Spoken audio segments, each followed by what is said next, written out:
Find other great podcasts like this one at podmoth.network.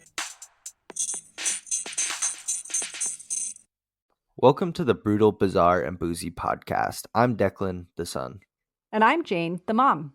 This is the podcast where we talk about brutal crimes, bizarre occurrences, and get you drunk with cocktails themed around one of our stories. To lighten things up, we'd like to end our time with a chaser. Please keep in mind some of our stories might be upsetting to young or sensitive ears. We love hearing from our listeners, so feel free to contact us by email or social media. You can find our contact info in the show notes for this episode. If you'd like to support us through Patreon, you can find us there at Brutal, Bizarre, and Boozy Podcast, or use the link in our show notes.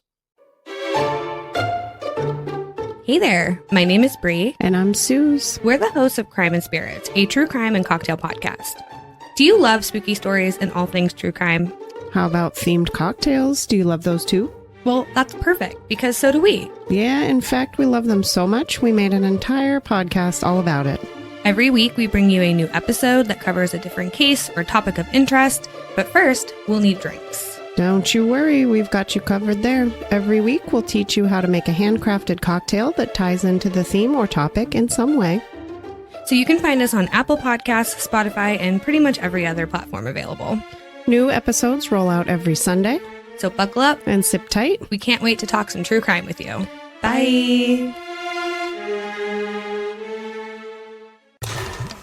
During a dark and desolate winter over, British behavioural scientist Drew Fairfield has been found murdered.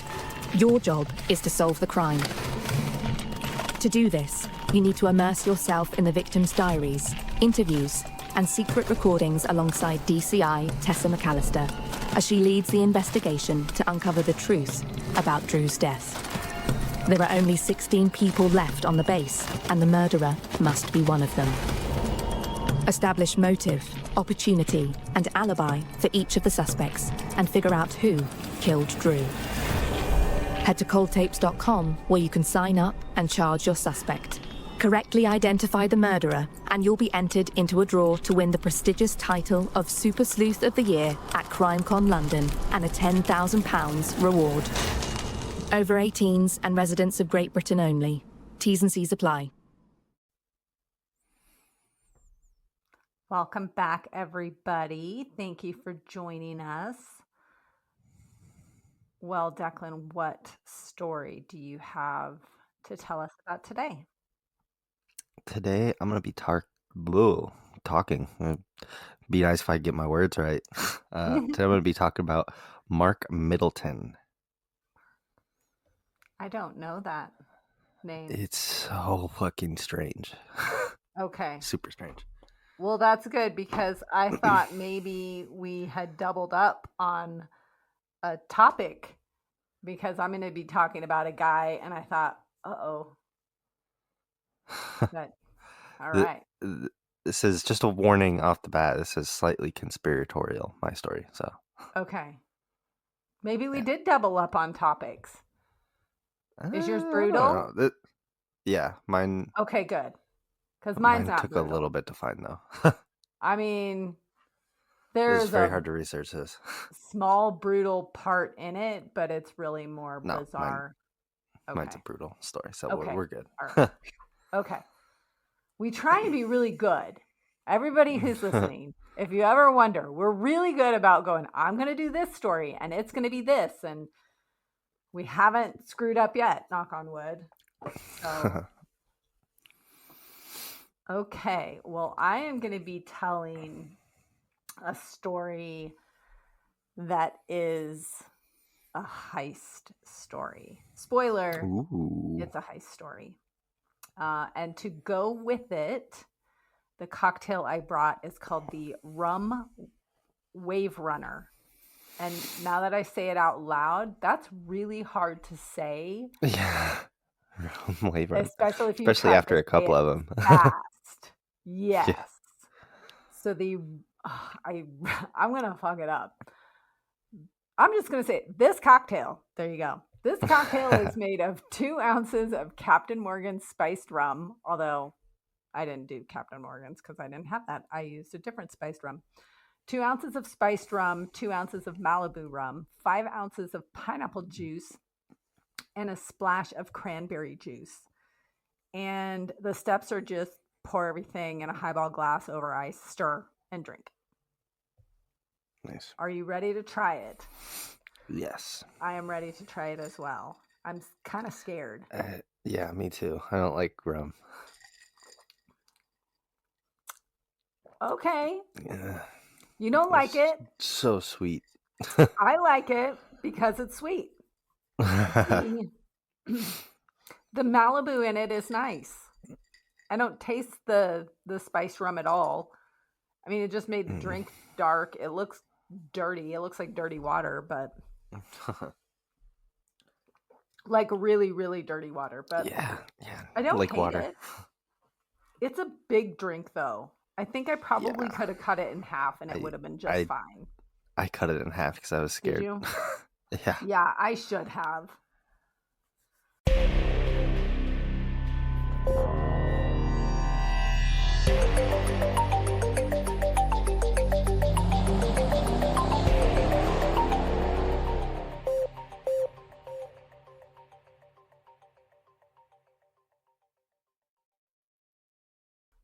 Okay, so my heist story. Imagine you lost your college dream. You had a dream to go to college. You thought it was going to be this certain way. You also potentially had a dream job that you thought about after college. And then it was all gone. So you lost your college dream, you lost your dream job after college, and then you ended up addicted to drugs. Okay. That was definitely not what he was expecting. I mean, not what you would think would happen, but then when I tell you the story, you'll be like, okay, that makes sense. You start a business, but the business gets torn apart by someone who views you as a competitor. Hard times seem to be everywhere you turn. Would you look for new opportunities? Maybe a little bit outside of the box. Yeah. Yeah. Yeah. We are. I already spoiled it and said it's a heist. So we both love anything heisty. Yeah. So, of course. I mean, yeah. So one man had an interesting plan that was definitely out of the norm. We've discussed the infamous case of D.B. Cooper on a podcast, an episode a long time ago. And for those who haven't listened or don't remember who D.B. Cooper is, he was a man who was able to steal thousands of dollars in the early 70s. Essentially, he hijacked an airplane and said, give me a bunch of money and then fly me to Mexico. And then when they were flying over, he jumped out somewhere in Washington State, never to be seen again. And most of his money was never recovered. So he was registered to the seat under the name D.B. Cooper, although that likely was not his real name. And in this heist, it also took place in Washington, which is an odd coincidence. And it involved a unique method of getaway as well. Not a plane this time, much lower tech than that. It was actually an inner tube. And yep. So it earned the thief the nickname DB Tuber as a result. Stupid. Yes. I love that. So let's get into this ridiculously wild story. Anthony Curcio was born and raised in Monroe, Washington. He played football and basketball in high school, but football was his best sport. Ever since he was a young child, he wanted to play at the University of Idaho because that's where his dad went to college. Unfortunately, though, Anthony suffered a career-ending injury to his knee. Even more unfortunate was that he soon became addicted to prescription painkillers, which he had originally been given to deal with his knee. Injury. Yeah. That sucks. So that happens to a lot of people. Yes, that is where the drug addiction part comes in. I mean, he acquired those prescriptions legitimately to begin with, but then it spiraled out of control, which is the basic premise of a lot of people's addiction stories. Opioid crisis and all that lovely stuff. His family urged him to seek help, and he completed a rehab program for the drug addiction. Once he completed that, he started a small business that bought and sold casino gaming tables. However, another business owner in the area viewed him as a competitor, and so he basically got Anthony's business shut down because he was claiming that he didn't have the right licenses, and it was all to just get the competition out of the way. So, drug addicted, own a business gone, what the fuck now? The turmoil of losing his business led Anthony to relapse, and he started using drugs again, and even forging prescriptions this time. Throughout the years, Anthony completed several drug rehab programs, but he continued using. So he's completing them, but he's still using drugs. He's cheating. Again, it happens. You know, it's not that rare of a thing, unfortunately. But we're not here to talk about the drug addiction. It definitely was a factor, but that's not the entirety of the story. Anthony wasn't a single man going through these hardships. He had a longtime girlfriend, Emily, from high school, and the two got married in 2004. The couple eventually had 2 children, with the second child being born just before the major events of this story occurred, which we're going to get to in a few minutes. But he's got 2 little kids at home when this whole shenanigans went down. He started a new business, this time a real estate investment company. Unfortunately, though, the real estate market took a huge dive in 2008, as many people know, and it basically ruined his real estate investment company. So he's back to having no business that is really helping. And he's still using drugs. With his continued drug use, which was estimated to be around $15,000 a month, and now a failing real estate business. Shit. Yeah. That's a lot. That's a lot. That's a lot of drugs. That's a Mhm. lot. I don't know how many drugs that is, but that's a lot. And that's a lot of money. Yeah. So, of course, he's struggling because of all of these things. And this is where Anthony started looking for other financial opportunities, specifically at a Bank of America in Monroe, Washington. But he wasn't going there to ask for a loan, because then there wouldn't be a story. He methodically watched the bank and the armored truck deliveries for months. He noted the location of the bank cameras and the delivery schedule of the trucks. He noticed where the blind spots were on the armored trucks and estimated how much money was being transported. He realized that he needed an exit strategy. Can't just jump in a car and drive away. So this bank happened to be near Woods Creek, which he decided would be an appropriate getaway method. However, the depth of the creek was proving problematic for his plan. He tried hand dredging the creek to make it deeper. He wanted to use a jet ski as his escape vehicle. Yeah. The creek was too shallow, and his efforts at dredging didn't work, which is where the drink comes in, because some people call jet skis wave runners. Mm-hmm. And that's where I chose the drink. Funny. So, plan B was the inner tube. He strung cables along the creek, and he used to pull himself along in the inner tube. The next dilemma he had was how to get the money without drawing too much attention to himself. You know, I mean, you just go steal some money, people are going to notice. So he needed a distraction. Anthony posted a fake job on Craigslist, requesting 15 to 20 workers to help with a city cleanup job a couple of days later.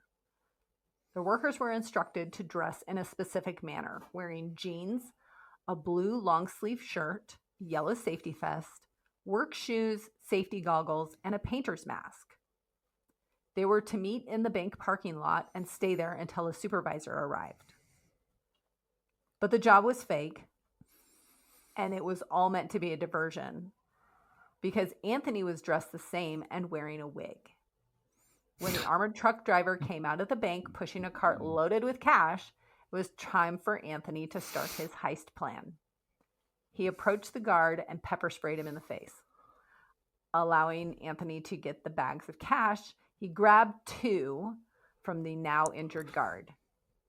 He got 2 bags full of money, ran from the bank parking lot, shedding some of his disguise along the way. So he's throwing his wig and the painter's mask and different things. And he dropped one of the bags. So now he only has 1 bag. He went to the creek, threw the bag in the inner tube, and jumped in. He used the cables to pull himself about 200 yards up the creek and exited on the opposite side of the highway as the bank. He removed the rest of his worker disguise that had been Velcroed to his regular clothes. So he's got his disguise on. He's shed some of it, and now he gets out of the water and he rips the rest of it off because it's just on there with Velcro. He's like Superman. Yeah. Goes into the phone booth and then without the phone booth. Yeah, he's got an inner tube instead of a phone booth. When police arrived on the scene at the bank, they found several people matching the description of the thief. Because remember, he had orchestrated 15 to 20 people all dressed the same as him and be standing around. I love it. The getaway car was nearby, and Anthony managed to flee with around $400,000 in cash, which I normally look up because this was, what did I say, 2012 or something like that. I didn't look up the conversion, but it's now more than $400,000 worth. But at the time, it was $400,000 worth in cash. That would only get him about 26 months on his $15,000 drug habit. True. Good point. Rather than hiding out with his new windfall of cash, he spent quite a bit of it. He bought himself a nice new vehicle, and he took a nice trip to Las Vegas, which he he wasn't a real nice guy on his trip to Vegas because he cheated on his wife there, and he did some more drugs. Yeah. And so about half of the money he left in a friend's safe. While on his trip to Vegas, he realized maybe he should get home to his wife and 2 young children. Because remember, he had like a toddler and a newborn baby. Oh, God. When he's like, I stole a bunch of money and I ran to Vegas and I hooked up with some random chick. And I did see that I don't know if it was a random chick because one of the sources that I saw said it was his teenage girlfriend. I don't know the accuracy of that. I don't know. Oh, I don't know. Either way, he cheated on his wife. Sucks. Yeah. Not cool, bro. Don't be an asshole. Again, I think I said that before. Don't be an asshole. What Anthony didn't know was that his meticulous plan had started to unravel, and it happened fairly quickly. On one of his planning trips, a couple of weeks prior to the robbery, he had been spotted by a witness hiding some of the disguise and the pepper spray near the bank. So like behind a dumpster, he had put part of his disguise and a giant can of pepper spray. This guy saw him do it and said, I know what you're doing. The witness reported the incident to the police, specifically telling them he thought it was going to be used in a robbery.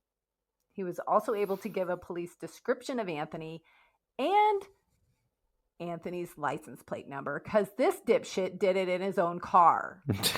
At least take the plates off. Come on. Right. Or cover them with mud or something.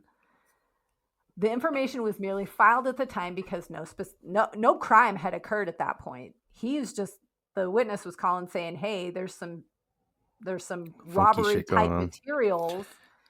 And they were like, okay, whatever.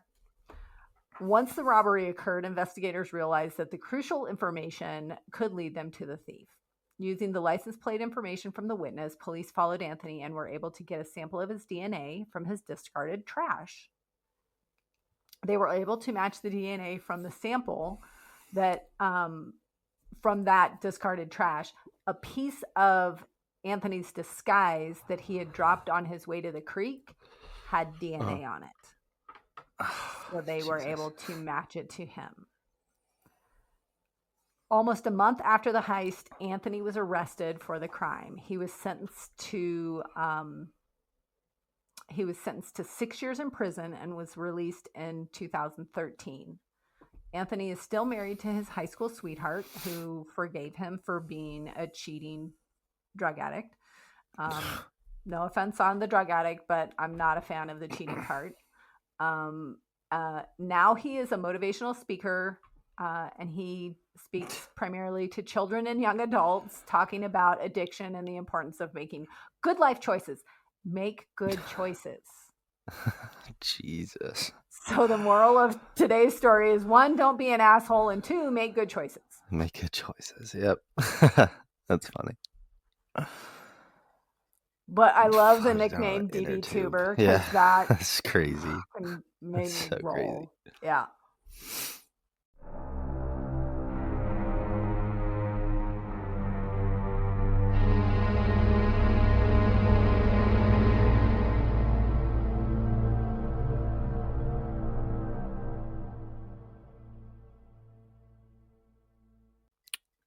Okay, let's talk about Mark Middleton. Okay. Mark Middleton ran an air conditioning company for decades with his 2 siblings, but he had his sights set on something bigger. While working at his air conditioning business, Mark enrolled at the University of Arkansas. He was studying law and eventually graduated and passed his bar. After this, Mark was hired by the law firm Michael Williams, Selig, Gates, and Woodyard. He worked as a lawyer for several years until Bill Clinton ran for president. Mark had contributed to Clinton's campaign and in 1992 moved to Washington, D.C. Mac McCarty, who was the chief of staff, which is basically like an assistant for the president, Right. he hired Mark to raise money in the southern states for Bill Clinton's campaign. Basically, Mark would go around to different businesses and take contributions to the Clinton Foundation. Okay. So He raised about... He's like a Girl Scout selling cookies, but not cookies, and taking the money back. Yeah, pretty much. The political Girl Scout cookie scam. Yeah, except for you don't get any cookies, you just give them money. Right. No shade on the Girl Scouts. That's not what I meant. So he raised about $4 to $5 million while working in this position, but as time went on, he got promoted. By 1999, Mark was the special aide and advisor to President Clinton. While his duties were somewhat unknown, it was clear that Mark knew some very powerful people. He would often bring in extremely rich and powerful people to talk with Clinton and come up with a way to help fund the president. One of which was Jeffrey Epstein, who he introduced to Clinton and personally checked into the White House 7 out of the 17 times he visited. Okay. Yeah. Our friend. He was everyone's friend. Yes, Jeffrey he was Epstein. also on Epstein's flight log, so Okay. yeah, they were buddies. All right. As we all know, Jeffrey Epstein was killed in 2019, which is a very controversial topic, but in 2022, something similar would happen to Mark Middleton. Uh-oh. Oh. Yes. Similar, just that they died, or similar in You'll see. like, okay. Yeah. The conspiracy part. Got it. Yes. Okay. Yes. I remember now. On May 7th, 2022, Samantha McElroy, who was a worker on the Heifer Ranch in Perryville, Arkansas, which Bill Clinton was a partial owner in, noticed a BMW sitting on their property. I don't know if you know much about farms, but a BMW SUV is not the ideal farm vehicle. No. So Samantha called the police to report the unknown vehicle on their property. Was it in She a weird place? It was Do you just sitting know? in, like, I believe it was just sitting in, like, a field. Oh, Like, it wasn't in okay. a driveway that's or weird. anything, yeah. Okay. She immediately called the police again after walking around the farm. After she rounded the corner of the cottage, she could see a man sitting by a tree on the property. When she approached, she could see a yellow cord stretching from his neck to a limb on the tree. Oh. Yeah. Mm, When deputies that's not arrived good. on scene, they saw Mark's BMW and made their way to the body. Mark Middleton was found with an extension cord wrapped around his neck and stretched upward to a tree limb. Next to his body was a small table he presumably used to stand on and kick out from under himself. This would sound like a normal suicide. However, Mark had a shotgun blast to his chest, but there was no shotgun near him. Okay. Yeah, super strange. Kinda like Jeffrey Epstein. Huh. Also knew Bill Clinton, so yeah. Wow. Okay. When police searched his vehicle, they found a gun case and shotgun shells, but no shotgun. But no gun. Well, Yeah. I mean, what kind of predators, scavengers are there in Arkansas? Maybe, a random like bear walked by and A was like, bear and I just need a grabbed the shotgun. shotgun. I'm using it for self-defense, bro. Yeah. A Stoger 12-gauge shotgun was found on the property about 30 feet away in the brush. Okay. So he that's threw it. after shooting himself and hanging He sh- himself. He shot himself. Okay, I'm gonna wait until you give me the rest of the details. Okay. At around 11 a.m. on May 7th, Mark texted his wife saying, "Going to rest for a while. You are a great mother and wife. Please be happy today and get some sun. It will make you feel better. I love you." Super weird. Yeah. So bizarre. So strange. Yeah. I mean, if he sent that, knowing all he was gonna do, that's fucked up. Yeah. Please get some sun today. It'll make you happy. I'm thinking, okay. Ultimately, Mark's death was ruled a suicide and wrapped up. Sure. Okay. I don't think it's a suicide. Like Jeffrey Epstein, I don't think it was a suicide. So did they have any suggestion? Did he shoot himself first or hang himself? They don't know. They just kind of wrapped the thing up really quickly. They were they're like, definitely suicide. Oh, there's a dead guy. He must have killed himself. Case over. Bye-bye. Okay, so fucking ridiculous. If you were going to make the argument, so he shot himself, but then hung himself, and then he was twitching and threw the gun. I think you'd have to hang yourself first.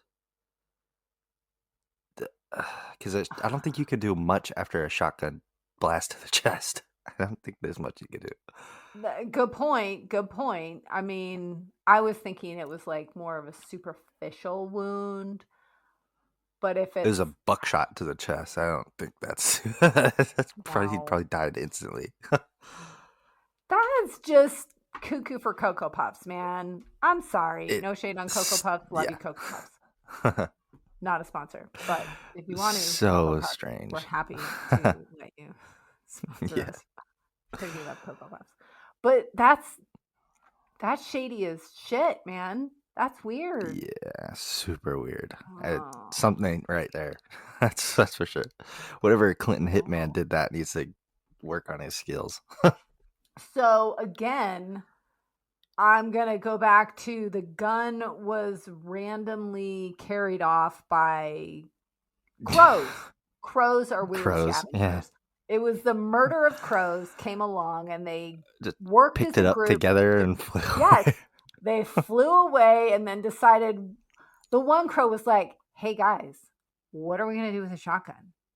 And they went, you're right. Let's just drop it here. And so 30 feet away or 30 yards away, whatever it was, they dropped it. And yeah, sure.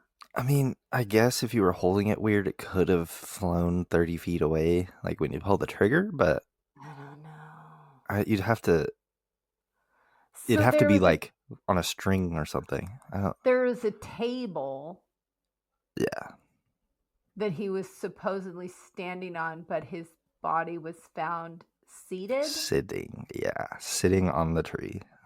So, one, the hanging probably wouldn't have worked. Two, you can't. It just doesn't make sense. It doesn't add up. Okay, so if he was sitting, yeah, people can die from hanging and be sitting, but why would you have a table? To get into the tree, I guess, like to get a higher branch. I don't know. Oh, this is cuckoo for Cocoa Puffs for sure. I don't get it. Yeah, I'm strange. sorry. I'm gonna have a really hard time with that until somebody.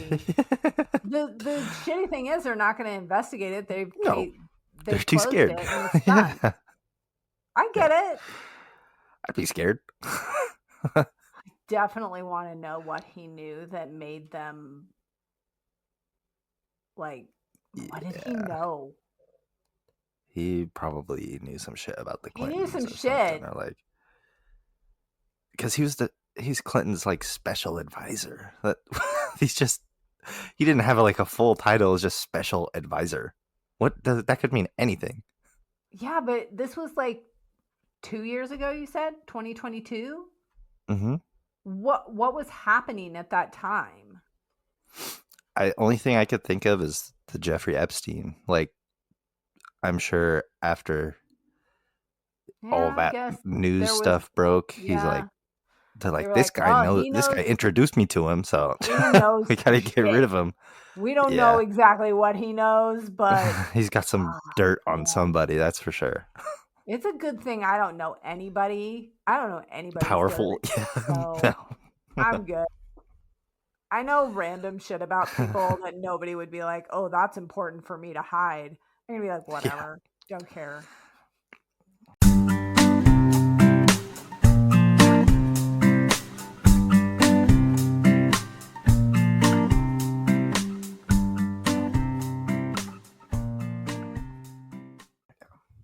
Well, do you have a chaser?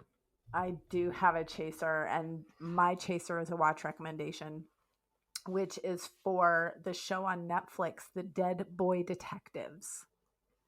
We recently watched that, and it's about two ghosts who have essentially an afterlife detective agency, and they help